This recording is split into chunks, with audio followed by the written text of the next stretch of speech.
எல்லாருக்கும் வணக்கம். இன்னைக்கு எத பத்தி பேச போறோம் அப்படின்னு பார்த்தீங்கன்னா, வசந்த் ஹெர்பல் ஹேர் ஆயில் பத்தி தான் பேச போறோம். இந்த ஹேர் ஆயில் அப்படி என்ன ஸ்பெஷாலிட்டி? மரச்செக்குல ஆட்டக்கூடிய தேங்காய் எண்ணெய் யூஸ் பண்ணி, இதுல 60 ஹெர்ப்ஸ் இன்ஃப்யூஸ் பண்ணி, அதுவும் slow infused hand made small patches இந்த மாதிரி நம்ம ப்ரிப்பேர் பண்ணிட்டு இருக்கோம். இதனால என்ன பெனிஃபிட்ஸ்? ஸோ எனக்கு பார்த்தீங்கன்னா, நெறைய ஹேர் டேமேஜ் ஆயிருந்தது, பிரேக்கேஜஸ் இருந்தது, இச்சி ஸ்கேல்ப் இருந்தது. இந்த லாஸ்ட் ஃபியூ இயர்ஸ்ல எல்லாமே கம்மி பண்ணிட்டு 60+ ஹெர்ப்ஸ் இன்ஃப்யூஸ் பண்ண ஹேர் ஆயில் தான் யூஸ் பண்ணிட்டு இருக்கேன். ஃப்ரிஸியா இல்லாம இருக்கு. அது மட்டும் இல்லாம நல்லா லென்த்தா க்ரோத் இருக்கு.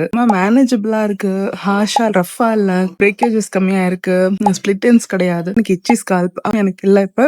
டாண்ட்ரஃப் இஷ்யூஸ் இது எல்லாமே எனக்கு கம்மியா இருக்கு. ஸோ உங்களுக்கும் இந்த மாதிரி ஏதாவது இஷ்யூஸ் இருக்கு, ஹேர் ஃபால் இஷ்யூஸ் இருக்கு அப்படின்னு பார்த்தீங்கன்னா, நீங்க இந்த ஹேர் ஆயில் வந்து நீங்க ட்ரை பண்ணலாம். ஸோ நீங்க இது ஆர்டர் பிளேஸ் பண்ணணும் அப்படின்னு நினைச்சீங்கன்னா, ஸ்க்ரீன்ல தெரியக்கூடிய நம்பருக்கு வாட்ஸ்அப் பண்ணலாம். அது மட்டும் இல்லாம www.vasanth.in நீங்க ஆர்டர் பிளேஸ் பண்ண முடியும். இது மட்டும் இல்லாம இன்னும் நிறைய ஆயுர்வேதிக் சித்தா பேஸ் பண்ண நிறைய ப்ராடக்ட்ஸ் நீங்க வெப்சைட்ல பார்க்க முடியும். ஈகோ ஃப்ரெண்ட்லி ப்ராடக்ட்ஸ் நீங்க பார்க்க முடியும். அதுவும் வேணும்னா நீங்க ஆர்டர் பிளேஸ் பண்ணிக்கலாம். தேங்க்யூ.